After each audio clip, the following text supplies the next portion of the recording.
Virtual News.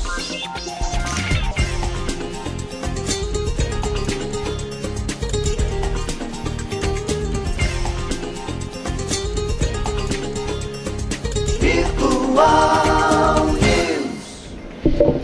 A Alckmin diz que reforma pode ter mais de uma alíquota como solução para a resistência de setores. O vice-presidente e ministro do Desenvolvimento, Indústria e Comércio, Geraldo Alckmin, afirmou ontem que é possível ter mais de uma alíquota na reforma tributária para atender os setores que estão preocupados com as mudanças negociadas no Congresso. A reforma tributária vai melhorar porque vai estimular o investimento, vai simplificar, vai estimular a exportação. Alguns tipos de indústrias, se não exportarem, fecham.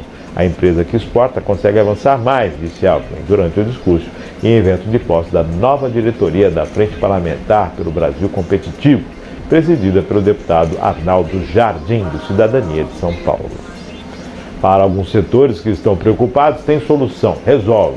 Nós precisamos ter um imposto, mas podemos ter até mais de uma alíquota. E é simplificar o modelo, emendou o vice-presidente. O jantar contou com a participação de diversos UNBs, representantes do setor produtivo, como Jorge Gerdau, presidente do Conselho de Administração da Gerdau, empresa produtora de aço. A ministra do Planejamento e Orçamento, Simone Tebet, por sua vez, disse mais cedo, durante a audiência pública no grupo de trabalho da reforma da Câmara, que é possível discutir alíquotas diferenciadas para o setor de serviços, principalmente educação e saúde, na tributária. O GT de Reforma discute hoje uma fusão entre propostas de emenda à Constituição, a PEC 45 de 2019, de autoria da Câmara, e a PEC 119 de 2019, que tem origem no Senado. A ideia é criar um imposto sobre o valor agregado, o IVA dual, ou seja, uma alíquota cobrada pela União e outra pelos estados e municípios. E Al Capone, viu? Meu Deus, é só... Ninguém fala em cortar, só fala em... Não, vamos criar. Ninguém fala em ajustar, ninguém fala em falar, ó, vamos tirar a carga tributária das costas das pessoas que precisam, né? Afinal de contas, o governo não devolve tanta coisa assim, né? Não tenha dúvida. Engraçado, né, Manuel? Desculpa, Márcio. Vamos reduzir, foi a promessa de campanha, a população não vai ser onerada, não vai sofrer. Aí você chega agora, totalmente adversa a situação. É difícil, então, porque assim, como você precisa arrecadar. Se o que você arrecada não é suficiente por quê? Porque você está gastando. Enxugar a máquina, tá? Perfeitamente. Aquilo que nós tínhamos conversado antes daquela outra matéria, que fala que a matemática é simples, é isso. Quanto mais você gasta, mais você vai ter que cobrar isso de alguém. Alguém vai ter que pagar, Márcio. Aí a indústria nacional não fica competitiva devido à alta carga tributária. Nós isso mesmo. Comentávamos ontem aqui, a China tem a mão de obra uma das mais baratas do mundo. Né? E ela utiliza disso. E lógico, você com um custo de mão de obra menor, você se torna mais competitivo. E o Brasil, que tem um custo altíssimo dos impostos, sobre o salário do empregado tem um imposto altíssimo. Quer dizer, é preciso rever isso, né? Não é simplesmente a alíquota de exportação ou de importação. É mais embaixo, né, Heitor? Muito mais, Márcio. Enquanto não houver uma política séria, uma política de até falo mesmo de inteligência, porque a gente acaba se tornando até repetitivo, né? Às vezes eu até escuto alguns comentaristas falando assim, gente, eu não sei mais o que falar, porque eu venho aqui, eu sempre estou repetindo. Às vezes mudo uma palavra ou outra para diferenciar aquela situação. Mas é a mesma coisa, gasta-se muito, alguém tem que pagar. E quem é que vai pagar? É o povo que vai pagar. E como é que paga? Ninguém vai fazer doação, Márcio. É imposto. E imposto sobre os alimentos, volta a frisar, Heitor, para quem ganha R$5.000 por mês, que gasta R$1.000 no supermercado, se aumenta 20%, vai gastar R$1.200. Né? Para quem ganha um salário mínimo e paga R$500 lá, quando aumenta 600 e poucos reais. Isso significa, uma condição ainda mais difícil para essa pessoa. Não tenha dúvida. Aumentar 200 para quem ganha 5.000 é uma coisa. Aumentar 100 para quem ganha 1.500 realmente Fica difícil. Fica né? difícil. Fica Muito, difícil. muito. E a maior parte da população ganha em torno de 1 salário a 2 salários mínimos. Não tem o que escapar. Então, quando se fala em alimentação, cai direto no bolso do trabalhador e daquele que ganha menos. Não tenha dúvida. É aquele que ganha menos, é aquele que não tem o vale alimentação, é aquele que são esses que mais pagam. São as pessoas que estão fora do mercado de trabalho, são aqueles invisíveis, né? Você dá o Bolsa Família, mas a pessoa tem que comprar. É só tributando, você vê, acho que a questão foi acho que foi semana passada ou foi segunda-feira, só os remédios já teve um aumento de 5,65%. 5,65%. Márcio, remédio, acho que são duas coisas que não deveriam de aumentar. Estou falando o que eu acho. Sim. Remédio e alimentação. Remédio, alimentação, combustível. Combustível, Você precisa. Você agora, precisa. O governo agora é só tributo. Chega uma hora que você não... Pera lá, gente, vamos parar essa máquina e ver onde é que está vazando para consertar, né? Na Inglaterra é um país que tem um tributo, só tem um imposto. É aquele lá. E pronto. Ponto final. Todo mundo paga. Tudo bem, aí você vai falar, mas você não quer comparar a Inglaterra com o Brasil, a quantidade de população com o brasileiro. Mas eu acredito que eles, para eles chegarem nesse setor, para chegarem nessa situação, porque muitas coisas eles experimentaram e alguma coisa até chegar, porque todo mundo sabe também que na época dos reis as cobranças de impostos eram violentas, né? Eram violentíssimas. E hoje chega uma cobrança. Precisa rever isso aí. O Alckmin está tentando colocar uma forma de impactar, né? Mas para fazer omelete tem que quebrar os ossos. O vice-presidente da República, Geraldo Alckmin, em exercício, vai à cidade de Araçariguama, no interior de São Paulo. Amanhã, 22 de agosto, terça-feira, às 16 horas, o vice-presidente da República, Geraldo Alckmin, participa como presidente em exercício da amostra do ciclo completo da emissão de certificado de renovação da frota de caminhão e ônibus na usina da Gerdau de Araçariguama. Interessante isso, porque ele é o ministro, né, que está próximo dessa questão de desenvolvimento, de indústria e tudo mais. E agora, como presidente em exercício, vai a uma cidade do interior de São Paulo, trazendo aí esse momento aí junto à usina da Gerdau. Presença é o presidente estando lá, é o ex-governador de São Paulo estando lá, é o ministro relacionado à pasta da indústria estando lá, né, participando. Nós falamos de uma questão da reforma ministerial, que inclusive Alckmin poderia sair para dar espaço para Márcio França e tudo mais, porém, né, não tem nada certo ainda. E Alckmin é o vice-presidente da República e o presidente em exercício no momento. Lula na África, Alckmin na cadeira. Juliana. Importante sempre frisar isso. Presidente Lula em missão internacional, quem preside o país é o Alckmin. E ao longo desses 8 meses de agenda, Alckmin esteve à frente da presidência da República em momentos bem importantes da elaboração de legislação, na emissão de notas técnicas, de portarias, porque tem essa função do ofício, né? De muitas vezes assinar ali as determinações do governo, e que ele tem feito isso, acho que observo uma postura muito polida do Alckmin, assim, muito correspondente à função dele de vice-presidente, no sentido de entender a missão que ele tem, de apoiar o governo naquilo que é necessário apoiar, de sempre frisar a liderança do presidente. Ele sempre tem um discurso muito nesse ponto, né? Ele cumpre a função. E nessa questão da troca ministerial, ele já chegou a falar sobre isso. O cargo é do presidente. Se o presidente, assim, por bem achar, está à disposição. Então, é um cara que está a serviço do governo e que vai fazer tudo que for necessário ser feito. A importância de você trazer essa matéria hoje para a gente em São Paulo é primordial. Primeiro, a presença do governo federal num estado que está sendo governado por um governador em que o partido é uma oposição ao governo, ou está negociando a situação ainda, né? Porque o republicano está nesse movimento aí dos partidos de centro-direita, de comporem o governo.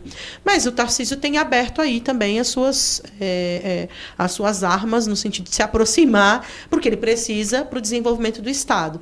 E quando vem uma agenda dessa, voltada a desenvolvimento, então acho que a agenda já existia, E o Alckmin viria como ministro. E vem na posição de presidente em exercício, é importante porque reforça o desenvolvimento do Estado de São Paulo e a crença e a certeza de que o Estado de São Paulo tem essa potência de desenvolvimento industrial, econômico, e que é, de fato, né, Márcio? Lembrando então, acho que é importante, é uma né? pauta positiva no sentido de, olha, é a presença do vice-governador, ele esteve 6 anos no governo do Estado, muitas coisas fez, outras não fez, e isso faz parte, né, do governar, mas é um nome que cacifou, de certa forma, o que existe hoje no governo. Foram 6 ou foram 10? Foi a coisa mais improvável do mundo, né? Ele Lula e Alckmin numa mesma chapa. Ele era vice... Ele era vice do Mário Covas, assumiu, aí foi para a eleição, depois foi para a reeleição.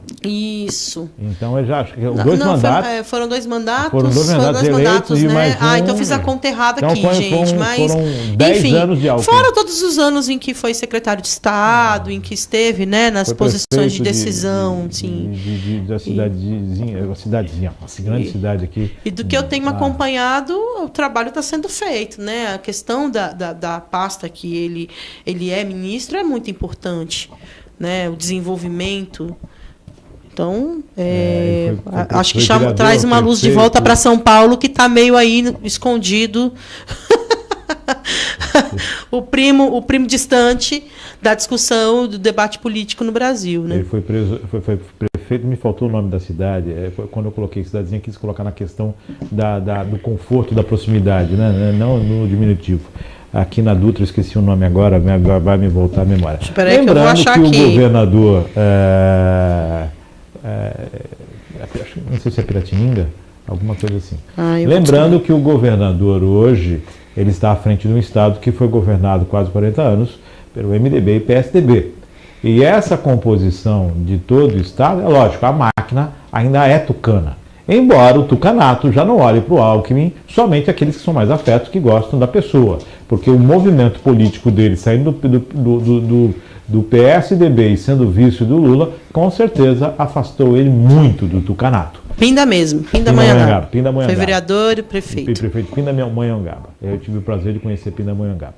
E então, essa situação dentro do estado de São Paulo, ainda a estrutura da máquina é a estrutura do PSDB.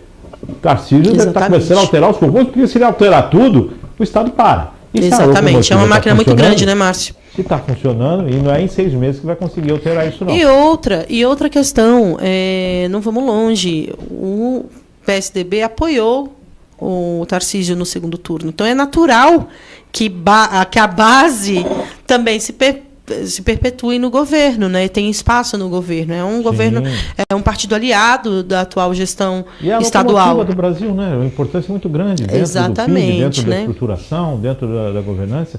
Olha aí, olha só, hein? Tucanato, Alckmin, interior de São Paulo, Minas, queijo, café, São Paulo, café com leite. Olha só. A política do café com leite aí. Comissão de Constituição e Justiça rejeita a mudança em projeto sobre função do vice-presidente. A CCJ rejeitou ontem a emenda que diminuiu as atribuições do vice-presidente que diminui a atribuição do vice-presidente da República dispostas no projeto de lei complementar PL 21 de 2019.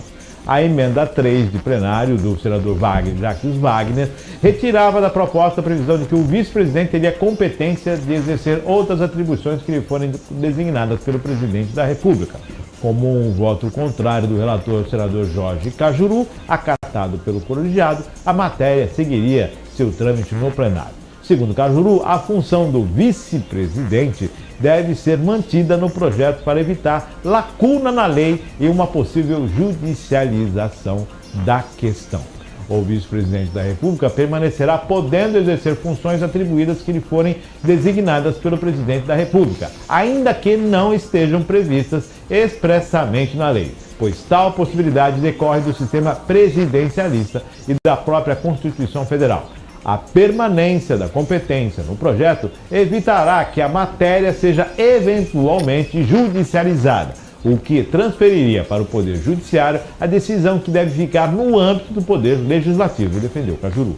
O argumento de Wagner se baseava na proteção do cargo do vice-presidente, que não deveria ter suas funções comparadas à de ministro de Estado.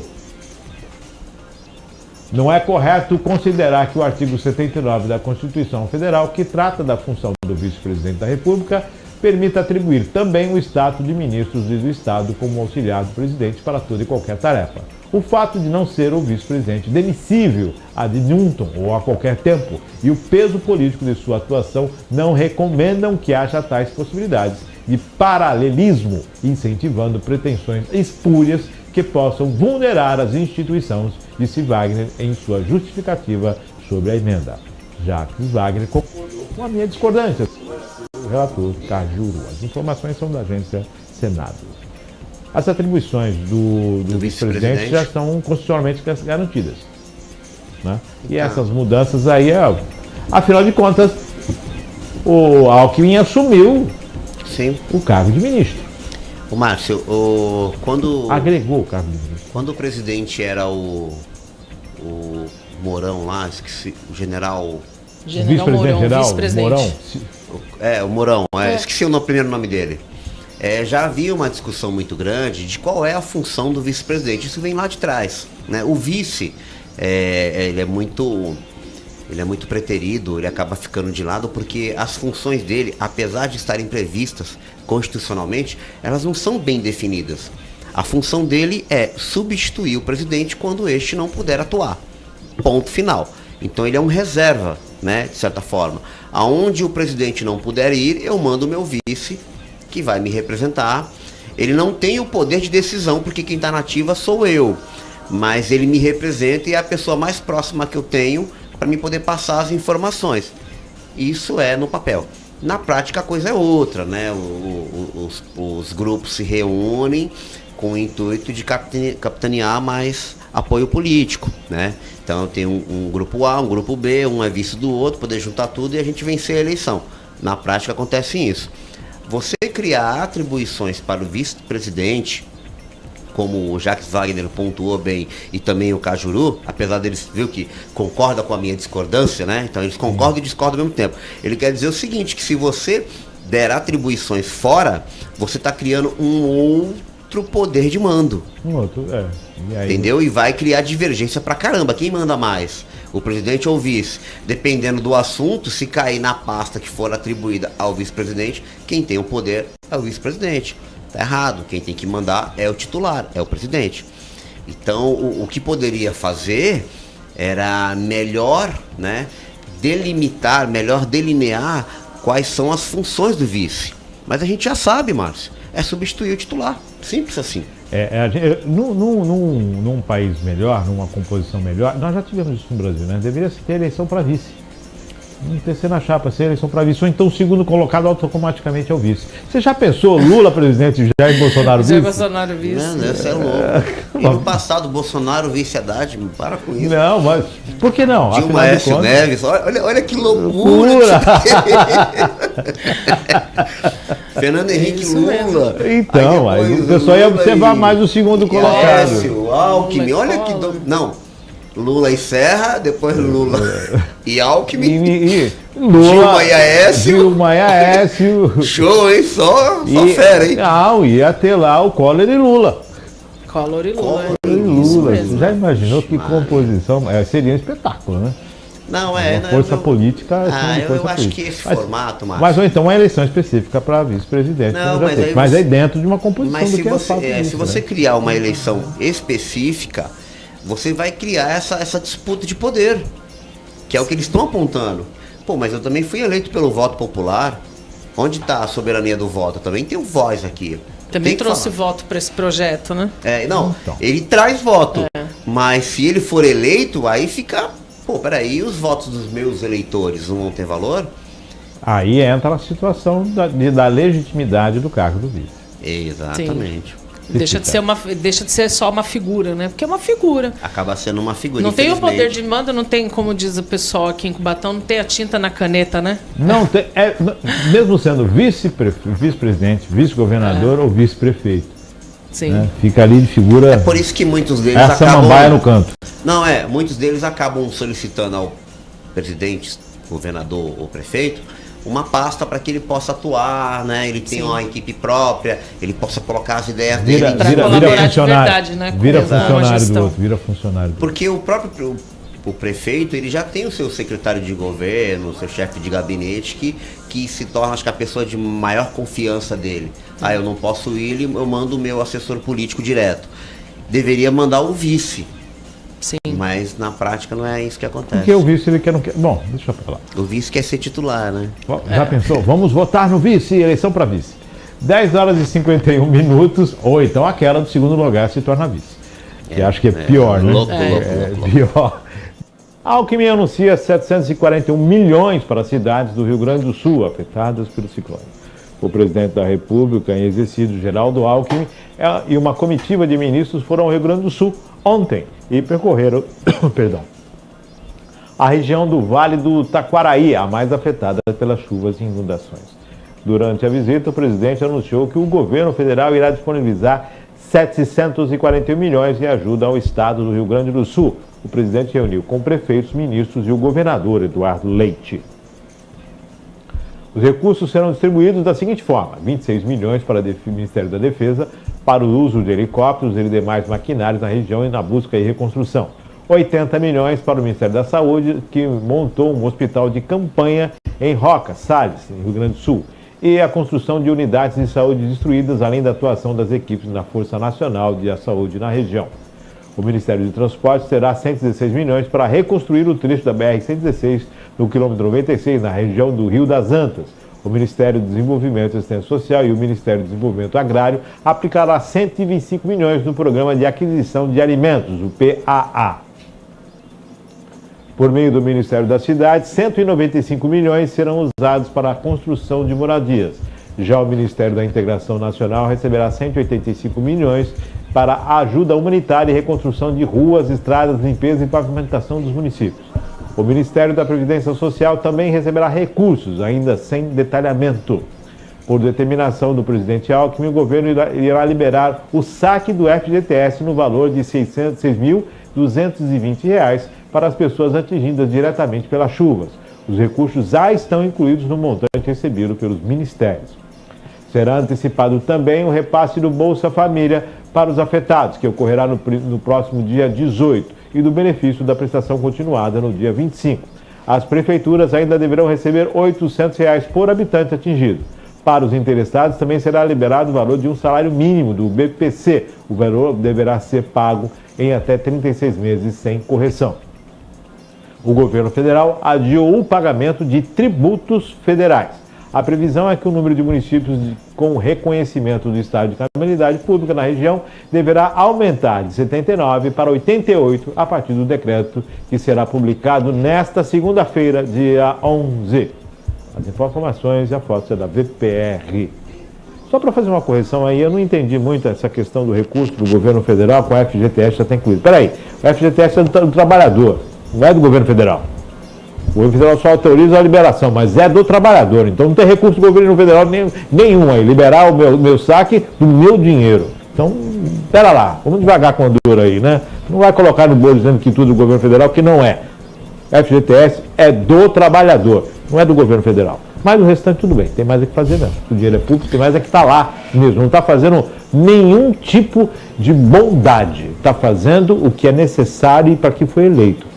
Ir lá e ajudar o brasileiro que sofreu com essa calamidade. Tudo bem que houve toda uma situação de que foi avisado, tudo mais, só que a natureza se mostrando muito mais forte do que o homem.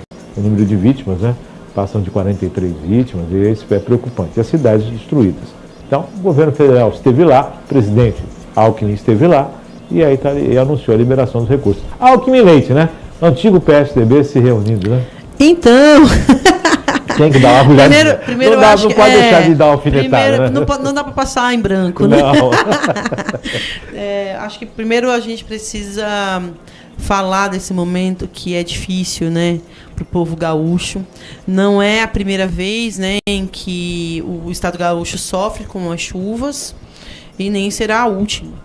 Principalmente diante do fenômeno que a gente está vivendo mundial, que é o El Niño, que aquece as águas do Pacífico e que modifica aí toda essa relação climática. E não tem uma, né, tem uma previsibilidade, evidentemente, mas a gente nunca imagina qual vai ser os reais impactos, né, disso. E um ciclone, da forma como chegou e com a força que chegou, é para levantar um alerta muito grande ao nosso país no todo, que sofre duplamente com esse fenômeno. O sul com maior incidência de chuvas e o norte com a seca. Então, eu acho que o Brasil vai precisar sentar para entender como cuida dos seus estados, como preparar esses estados, os estados, como preparar as cidades para essas eventualidades que podem acontecer durante todo esse período, e principalmente com toda a questão que a gente conversa aqui sempre sobre as mudanças climáticas, né? Então, demora-se muito para discutir essas questões, Márcio. Eu sinto assim que os temas, a gente não precisa mais debater sobre, precisa ter ações mais concretas com relação à preservação ambiental, com relação a protocolos de conduta. Pra você ter ideia, foram emitidos alertas de que o rio poderia transbordar. E a população ignorou. Mas ignorou porque não reconheceu o perigo que isso representava. Então, não é uma negligência da população, mas nós aqui no Brasil não estamos acostumados a esse tipo de evento acontecer costumeiramente, né? Agora, veja, são 88 inverno, né? cidades atingidas. Mas eu digo assim, a gente tem, e no começo do ano, as enchentes do norte. No evento anterior, Laninha, não vamos esquecer das enchentes que houveram no norte do país, no nordeste do país, e que afetaram gravemente, que ainda, né, são estados que estão se reconstruindo, né, dessas enchentes. E o que aconteceu no Rio Grande do Sul não tem proporção. E eu não sei quanto à questão da lavoura, porque o estado do Rio Grande do Sul é um dos celeiros do país, né? Um estado que produz muito grãos e tudo mais, arroz, um monte de coisa. Então, eu não sei qual é o afeto nisso. Dependendo do que foi afetado, também vai ter um impacto dentro do mercado comum. Olha, nacional, eu não né? sei te dizer das lavouras, mas eu estava pesquisando também sobre a questão da pecuária e mais de 29 mil animais morreram. Né? Então, a produção rural, a pecuária do estado já foi fortemente atingida também, né? E o governador Eduardo Leite tem feito falas, né, muito contundentes. Estava vendo um pronunciamento dele com os secretários, uma reunião com os secretários, explicando... segunda vez esse ano que o estado é atingido. Exatamente, por isso que eu estou falando, os eventos estão muito próximos, né? Então, quando você pensa em que você está reerguendo uma cidade, agora ele tem 88 cidades para se preocupar. Todos os anúncios que o governo federal fez são importantes, de fato são importantes, e não são mais que obrigação também do Estado brasileiro em acudir a sua população num momento de precisão como essa, né? E o Eduardo Leite falava que em das reuniões, né, um trechinho de uma das reuniões que ele teve com o secretariado, ele falou, olha, independente das burocracias do governo federal, a gente precisa fazer com que esses recursos cheguem na ponta. Então, que o Estado puder desburocratizar para que atenda-se a população, nós vamos fazer. Então, assim, esse outro a postura dele ali pode ser fundamental agora para alçá-lo a outros caminhos. É isso que eu falo em relação ao pronunciamento do então presidente e a realização do fato, né? Porque as coisas têm um tempo diferente no trâmite público. E que isso o país precisa observar com mais celeridade, com mais urgência, seja nas equipes de resgate, seja no tratamento contra as possibilidades de catástrofes. O país precisa amadurecer. Exatamente. Isso. Porque Nós tivemos aqui no litoral norte de São Paulo, nós tivemos no Rio Grande do Sul, vira e mexe alguma coisa acontece na região serrana do Rio de Janeiro, nós tivemos essas coisas, condição atípica no Nordeste, nós temos Santa Catarina, que também sofreu com esse evento climático. Né? Então, o país precisa amadurecer, a gente precisa ter mais celeridade e os órgãos têm que ser mais rápidos nessa questão. Porque o pós-tragédia, ele acaba se estendendo e ainda fica muito pior quando não se tem ajuda. Na verdade, o povo brasileiro era muito solidário, então você tem relatos de pessoas, de grupos que já se mobilizaram e pegaram motos e foram verificar o que tinha, onde tinha quem, o que podiam fazer, onde precisa ajuda, quem que está isolado. Mas falta aí o governo como um todo está presente. E parece que é o último a chegar. Eu reflito com você nisso, né? E enquanto é importante, gente, as cidades, os estados e a própria Constituição da União deixarem recursos para esse tipo de eventualidade. Agora, a gente está no momento de construir os orçamentos públicos.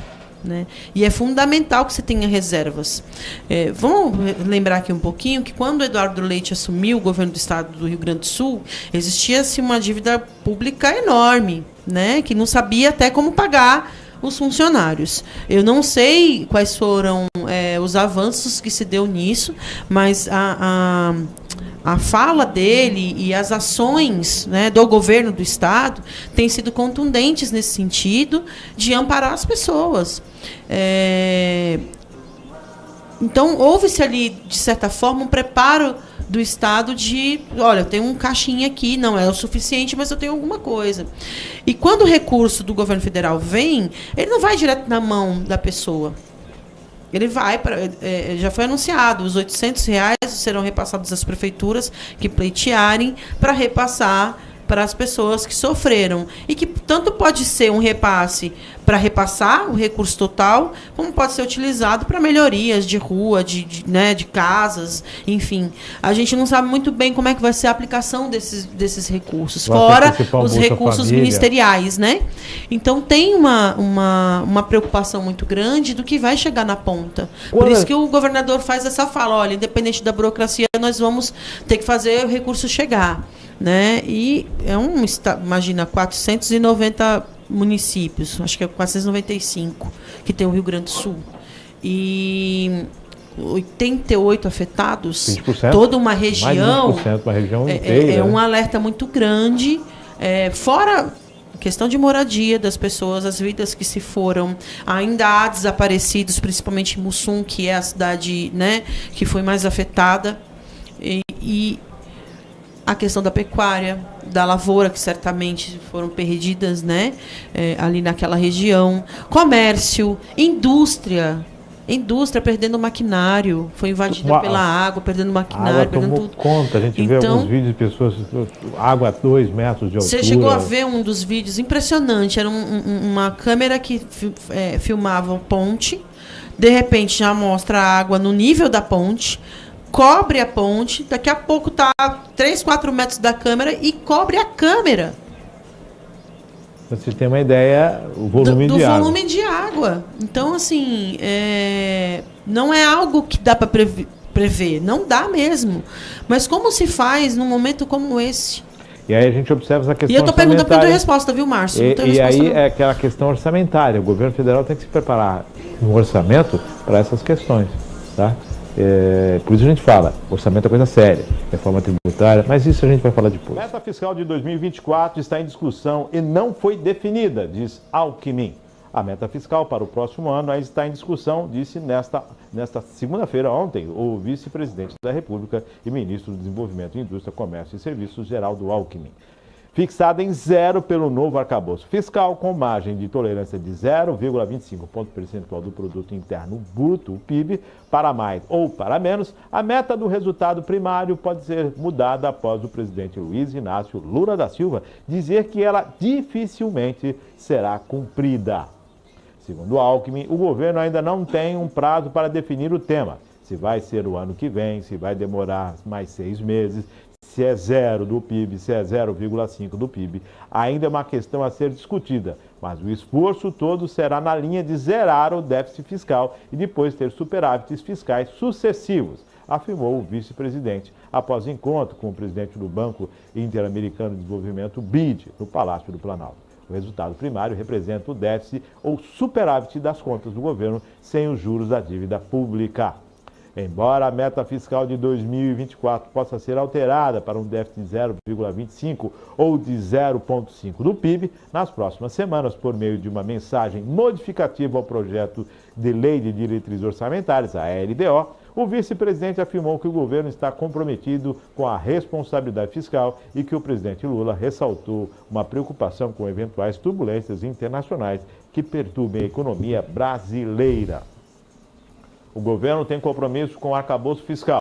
O que o presidente Lula colocou é que, num momento de cenário mundial de menor crescimento, mais preocupante, você precisa ter uma preocupação com os brasileiros, com os trabalhadores, com aqueles que precisam mais. Então, essa preocupação, num momento de cenário mundial mais complexo, você ter essa preocupação com a rede de proteção social e com o trabalhador brasileiro, comentou Alckmin, sem informar se o governo pretende alterar o projeto da LDO.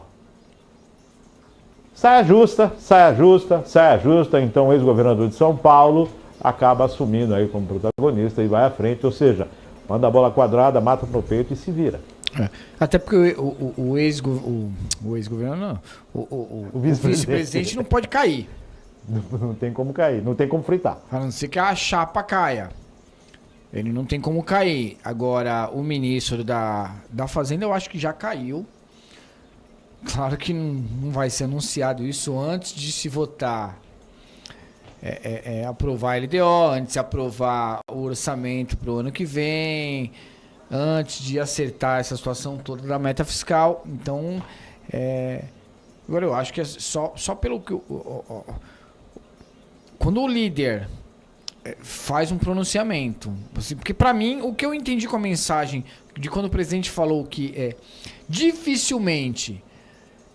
teremos um déficit zero para 2024, contrariando tudo que o ministro vem falando desde o início do ano.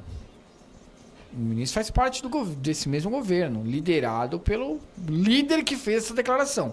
A impressão que dá é que, olha, o meu representante, né, nesse caso, vem contando para vocês algo que não é verdade. Então, quer dizer, ele acabou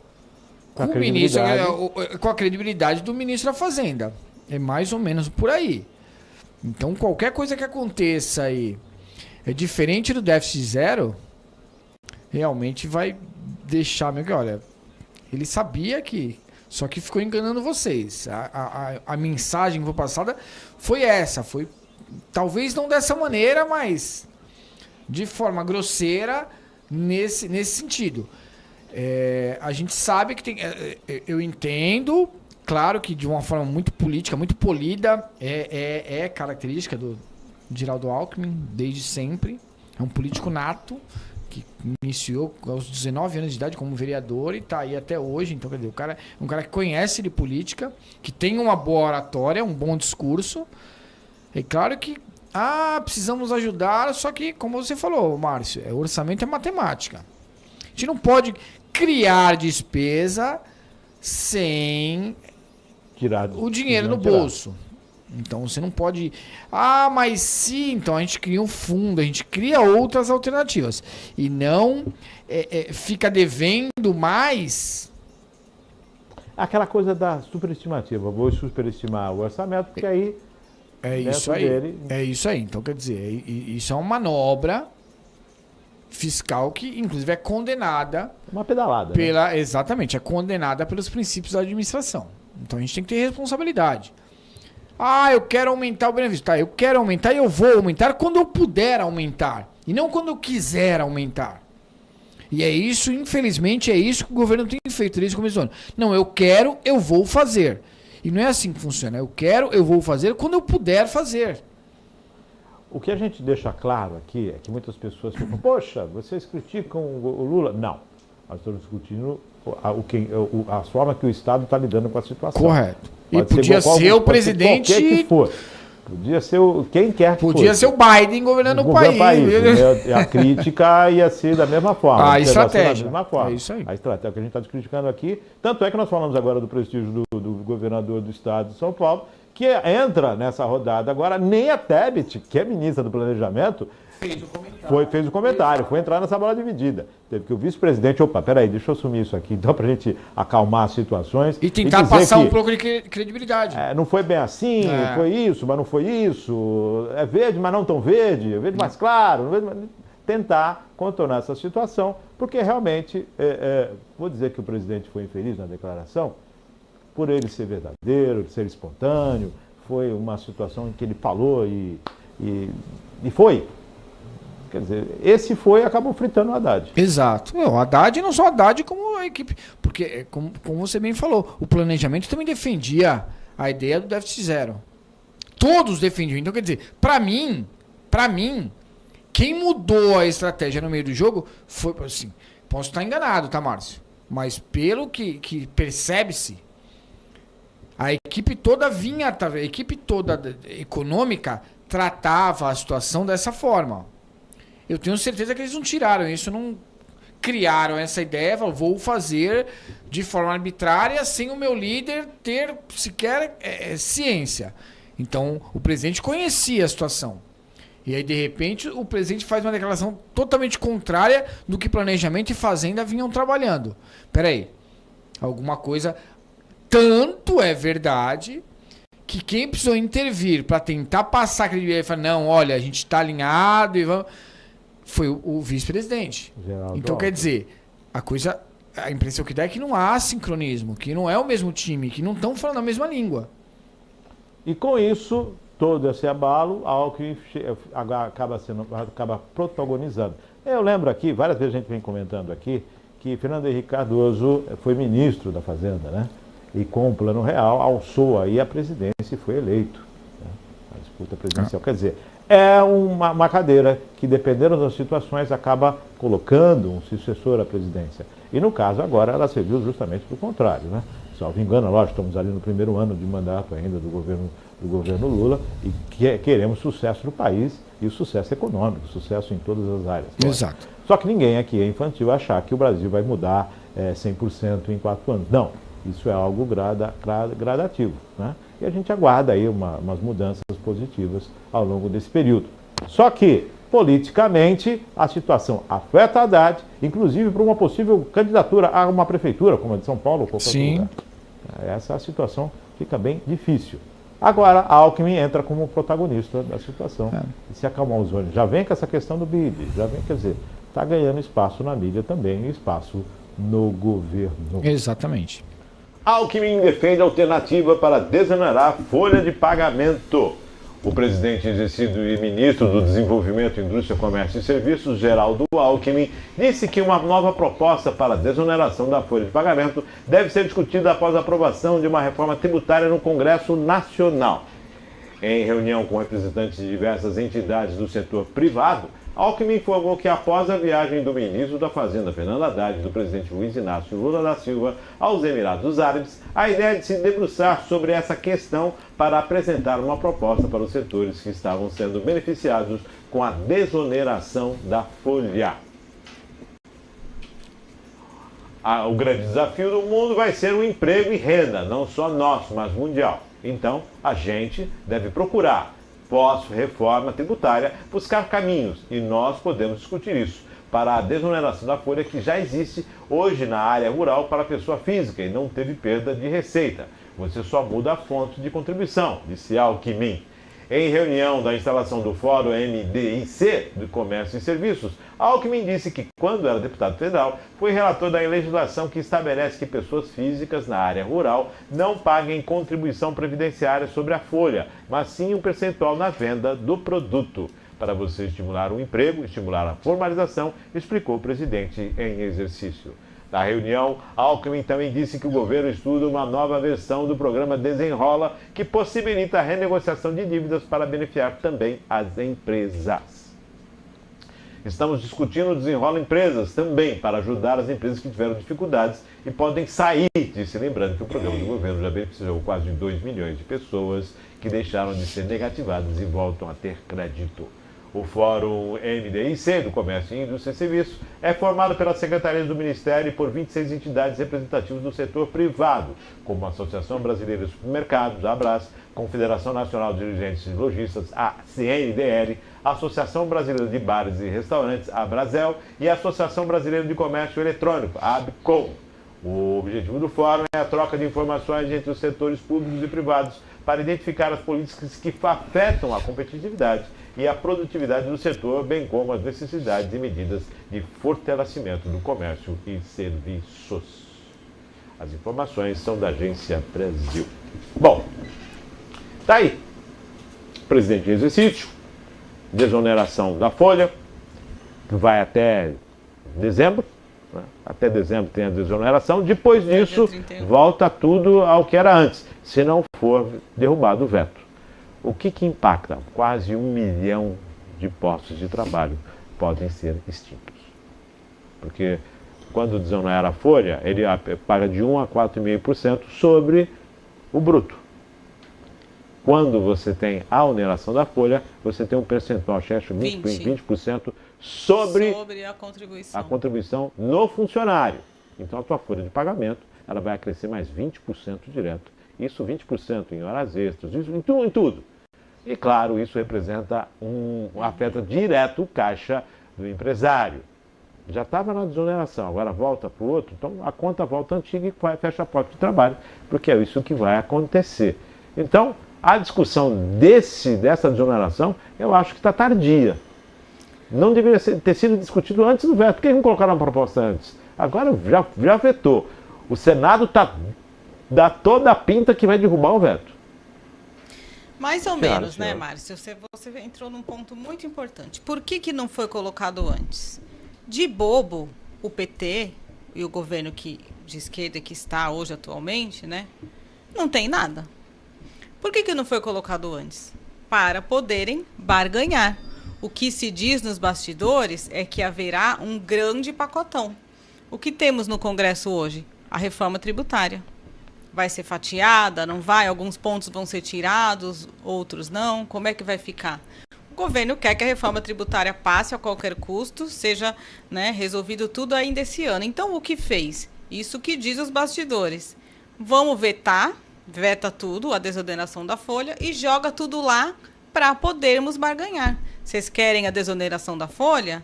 Né? Então, aprovem a reforma tributária sem nenhum tipo de fatiamento, sem nenhum tipo de veto, nada disso. Para que isso seja feito, sabemos o que virá. As emendas PIX.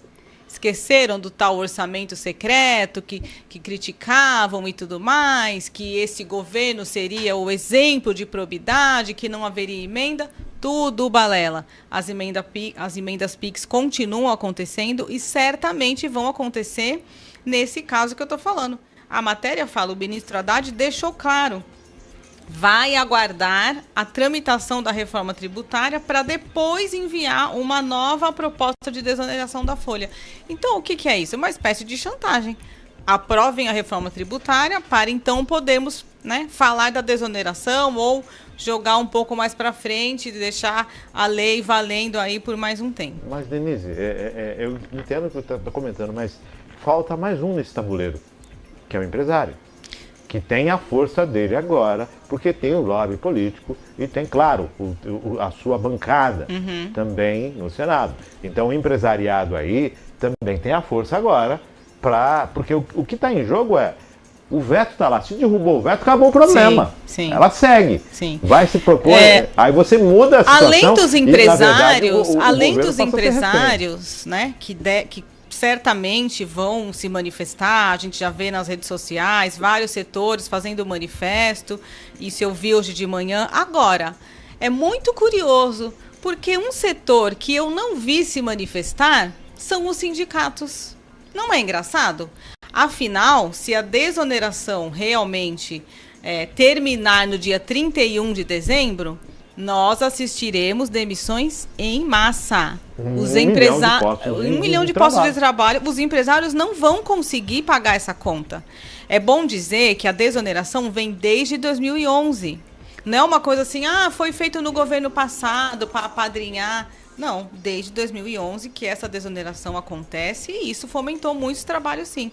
Mas é engraçado que não vejo PSOL, não vejo o PT, não vejo o Partido da Causa Operária e também não vejo os sindicatos se manifestando. Afinal, muitos empregos serão extintos. José. O que a gente percebe aí, mais uma vez, é um discurso completamente vazio por parte do Chuchu, que tenta aí contemporizar os ânimos da coisa, fala, nós vamos tentar, nós vamos avaliar, vamos, como bem explicou a Denise aqui, vamos fazer uma barganha e fica por isso mesmo. E realmente é curioso como os sindicatos que dizem lutar pelos trabalhadores, são a classe que, olha, vamos lutar por vocês. Quietinhos. Ninguém fala absolutamente nada. Aliás, esse silêncio em todos os setores aqui do Brasil para muita coisa, das duas uma, ou ele é um grande cala-boca ou tem alguma coisa muito boa acontecendo. Essa última parte eu particularmente duvido, mas parece que tudo acontece no Brasil, todo mundo está ficando quieto e tudo está se passando, e a conta está ficando para cada vez mais o trabalhador pagar. O pior de tudo, se essa desoneração realmente prosperar, ok, bacana, né? A coisa vai funcionar e mantém-se os empregos. Agora, se acontecer com o veto que o Luiz Inácio, que é o cara que diz que vai gerar emprego, que vai dar renda para todo mundo, defende o trabalhador, faz uma coisa dessa, se o Congresso não derrubar esse veto, teremos problemas sérios no Brasil. Óbvio que está se observando a arrecadação. É claro que está se observando a arrecadação, folha de pagamento, INSS, trabalho, toda essa situação. A gente sabe para onde vai esse dinheiro. Ele tem endereço já definido. Então, essa questão. E o governo vem tentando equilibrar o orçamento de 2024. Mas não faz a lição de casa, que é diminuir o gasto. Então, você tem que cortar o gasto. Porque a hora que você colocar, a folha voltar ao que era antes, desemprego. E aí você vai ter uma situação ainda maior. Você já imaginou 1 milhão de trabalhadores indo em busca do seu seguro de desemprego, Bolsa Família. Esse é o primeiro impacto. É isso aí que vai acontecer. Bolsa Família vão para o hospital utilizar o SUS. Muitos deixam de ter o plano de saúde, que é pela empresa, toda uma situação. Voltam a buscar no mercado de trabalho. E está difícil. Quer dizer, o próprio presidente, em exercício, fala dessa questão de que o mundo precisa de emprego. E aí você vai onerar a folha? Por isso que termino dizendo, o motivo é apenas um: barganha com o Congresso Nacional. Aprovem a reforma tributária e a desoneração. Mas, Denise, eu vejo a bola no pé do Senado. Então, se o Senado faz gol agora, mantém a desoneração, o governo é que vai ter que sentar com o Senado depois para discutir, porque ainda tem outras coisas para discutir, tem um marco temporal que vai cair, tem outros vetos para discutir. O governo, eu não sei se está nessa barganha toda não, hein? Eu não sei se ele está podendo bancar e tudo isso. Exato, não, inclusive se diz nos bastidores que o PIX de outras aprovações, de outras votações, não caiu até agora. Tem parlamentar reclamando. Tem emenda que não foi liberada. Exato, não caiu o meu PIX da votação passada. Agora vocês estão pedindo o PIX para essa. E parece aí que o Luiz Inácio tem um grande problema. Como ele gosta muito de viajar, caiu no colo do Chuchu, como disse o Geraldo doutor Alckmin. José Luiz. E lembrando que essa questão envolve também a discussão entre Senado e STF. Tem toda essa situação, quer dizer, tá um embrólio de final do ano. Papai Noel tem que trazer muito calmante. Um saco de paciência. Olha, no Brasil a gente não morre de tédio, né? Mas eu entendo que toda essa crise envolvendo o Senado, envolvendo o STF e agora o Palácio do Planalto também, não passa de um grande jogo de cena, né? Nessa nova viagem do Lula, que nem sei se a primeira-dama vai também, mas enfim, vamos pular essa parte. Não sei, aliás, o Rodrigo Pacheco vai junto para a COP28. E nesse evento, eles prometem conversar e se acertar, né? Ou seja, o que vai é correr dinheiro para lá, correr dinheiro para cá, emenda Pix para cá, emenda Pix para lá. No fim das contas, eu entendo que eles vão acabar se acertando e vai ter uma grande e enorme e bilionária pizza. Mas vamos aguardar para ver o que realmente acontece. Olha, eu acho que o Zanin passou. Flávio Dino vai passar. Flávio Dino possa passar. outras situações podem acontecer, mas não sei não, acho que a desoneração da folha, acho que esse veto vão derrubar. Tomara. E vai seguir, até porque é uma questão de reposicionar. Isso aí tem a mídia tá em cima, né? Sim. A mídia tá em cima. O presidente da República, em exercício, Geraldo Alckmin, que também é ministro do Desenvolvimento, Indústria e Comércio, afirmou que a reforma tributária poderá fazer a economia brasileira crescer 12% em cerca de 15 anos. Essa é uma reforma que pode fazer em 15 anos o PIB brasileiro crescer 12%. Ela traz eficiência à economia e ajuda enormemente na economia, destacou durante o discurso na abertura do 28º Encontro Anual da Indústria Química em São Paulo. A reforma simplifica. 5 pontos sobre o consumo viram um IVA dual. Desonera completamente investimento e importação, porque acaba com a cumulatividade e tira dos instrumentos fundamentais da grade fiscal, que é a passagem da cobrança da origem para o destino. A alocação de investimentos se fará de maneira mais eficiente e não por artifício tributário, destacou Alckmin. A primeira parte da reforma tributária, que simplifica e unifica tributos sobre o consumo, passou inicialmente pela Câmara dos Deputados e depois foi aprovada pelo Senado no mês passado. Como sofreu uma série de modificações, o texto voltou à Câmara, onde o governo trabalha para ser votado ainda este ano. À tarde de ontem, Geraldo Alckmin foi a São José dos Pinhais, da região metropolitana de Curitiba, no Paraná, para visitar o complexo industrial da Renault, multinacional francesa do setor automobilístico, que completa 25 anos de presença no Brasil. Na ocasião, foram anunciados investimentos de 2 bilhões de reais da empresa no Brasil, que inclui a montagem de um veículo novo na categoria SUV com motorização híbrida, elétrica e combustão. A fábrica da Renault no Paraná, que emprega diretamente cerca de 5.300 operários e gera outros 25 mil postos de trabalho indiretos no estado, possui um centro de design e um centro de pesquisa, desenvolvimento e inovação que servirá de referência para a produção industrial da empresa em toda a América Latina. Bom, vou falar de Geraldo Alckmin, o presidente, mas vou falar de enquanto era governador do estado do São Paulo e na região, na Baixada Metropolitana da Baixada Santista, mais precisamente na cidade de Cubatão, tem o polo industrial. Né? E se tinha aqui o Megapolo, que era um evento voltado para a indústria de um dos maiores polos da América Latina. Isso sumiu, mudou de endereço, acabou se perdendo e não existe mais. Como a gente fala em desenvolvimento e crescimento, se a gente não observa um dos grandes parques industriais, né, petroquímicos do país e não observa as suas necessidades. A indústria querendo ir ao 4.0 e enfrentando dificuldades. Como fazer isso? Quando você fala do crescimento do PIB, a gente imagina essas rotas de desenvolvimento. Lógico, a tributação ela é imprescindível, a redução de tributos, a equalização dessas situações. Mas César, parece que tudo é um passe de mágica, e não é assim. Então, Márcio, eu acho que é exatamente esse o ponto. Primeiro você destrói, aí depois você traz uma solução como se construir fosse a coisa mais simples do mundo. Engraçado, porque enquanto a gente tinha a oportunidade de resolver, ampliar, ao menos promover uma discussão para a busca de soluções, a gente abriu mão. E aí, como você bem disse também, né, a gente não está falando de apenas por conta de ele ser, na época, governador do estado de São Paulo e não ter olhado para isso. Não, a gente está falando do maior porto da América Latina. Maior polo petroquímico da América Latina. Então a gente está falando não está falando que é o maior do Brasil, porque a importância que tem para o país. Não, é a importância que tem em nível mundial. E aí a gente abre mão, sabe aquele negócio igual? Primeiro a gente corta todas as árvores. Depois vai pensar no vídeo. Aí depois a gente começa a plantar sementinha e fala, não, olha, ano que vem está resolvido. Começamos a plantar. Não é bem assim.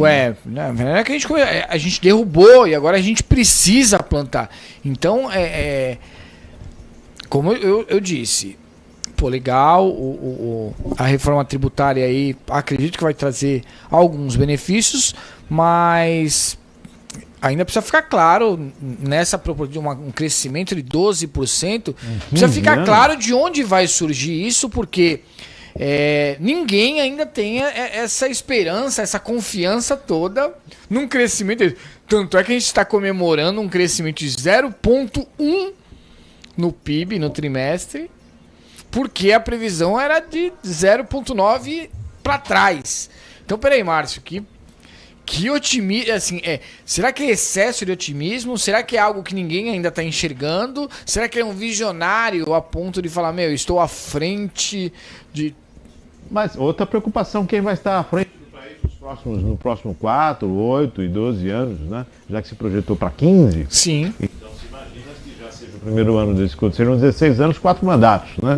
Conseguiremos, porque uma dificuldade que o Brasil tem, quando eu falo Brasil, é o país inteiro, é o Brasil, são os estados, são os municípios, de política de continuidade. Dá sequência àquilo que a gente vai ter isso como planejamento e vai fazer, ou isso a gente está fazendo agora e próxima eleição mudam-se os projetos e as prioridades são outras e foi por água abaixo. Na presidência da República e aí muda-se tudo. Quer dizer, qual é o projeto de Estado e que garante que, na verdade, essa reforma tributária realmente vai fazer a reforma necessária, né?